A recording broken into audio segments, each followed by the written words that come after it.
Welcome back to Richennials, everyone. Thank you for watching and being part of our channel. This is our video number 2. Well, so today in our Richennials video, episode 2, we're going to talk about college savings. And this kind of spurred, obviously, because we have a newborn who is now finishing up his 8th week on this earth. So that kind of spurred us to think about college savings and kind of what we went through personally. And then really Brian doing a lot of research into the different plans that are offered, including the 529 plan, a custodial account, or potentially an ESA, which is educational savings account. So Brian will go more into that and just more about the different options. Absolutely.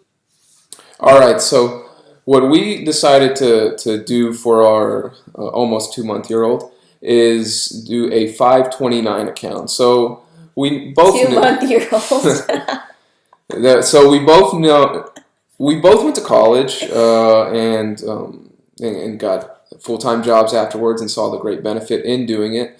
And My story is, so my dad helped me pay for college outside of the scholarships, and then we both worked as RAs on campus, so we had our housing and our food covered. So that remaining amount, I did have a lot of help from my dad.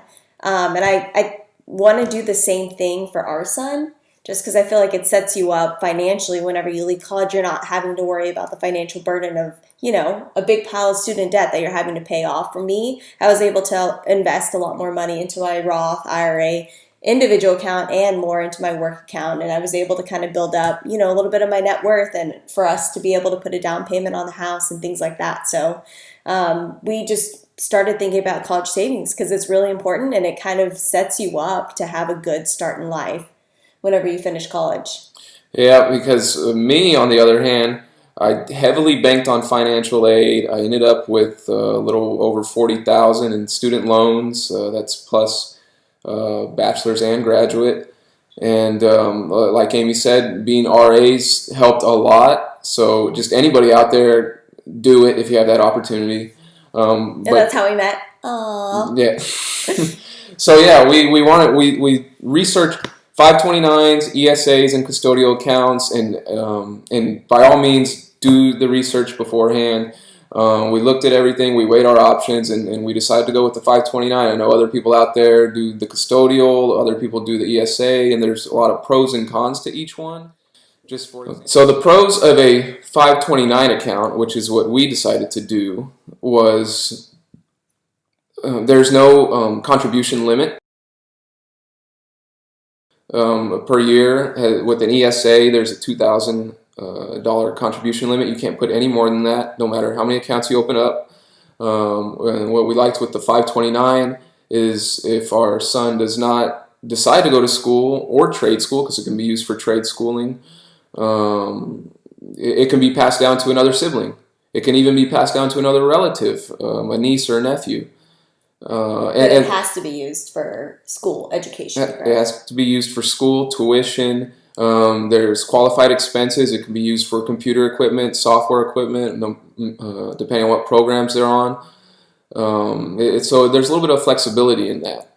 And the other benefit we liked about the 529 plan is that money, and with the ESA, is always accessible. If something goes wrong, the worst case scenario, both of us lose our job, something happens, there's no telling in life. That money is accessible. You will be hit with the penalty tax, but it's there. You can access it. If you open up a custodial account, that money is in your son or daughter's name. It's in there once you put it in. And once they turn 18, that money is theirs, and they can do what they want with it. So they want to say, hey, I'm going to turn in that $2,000 car you bought me, Dad, and go spend it on whatever. They can do that. So just our personal opinion, we went with the 529. The parents control the account, and that's even after the son or daughter turns 18 and over. So we liked that idea of it, and the investments, or we personally invest in low-cost index funds, and it was there. We did 529 Vanguard, which both our retirements and Roth IRAs are in, and So it's a personal decision. Each one has its pros and cons, but and everyone, if you have any questions, say 529 and custodial accounts, please put in the comments below. We will be watching those and keep you tuned and updated.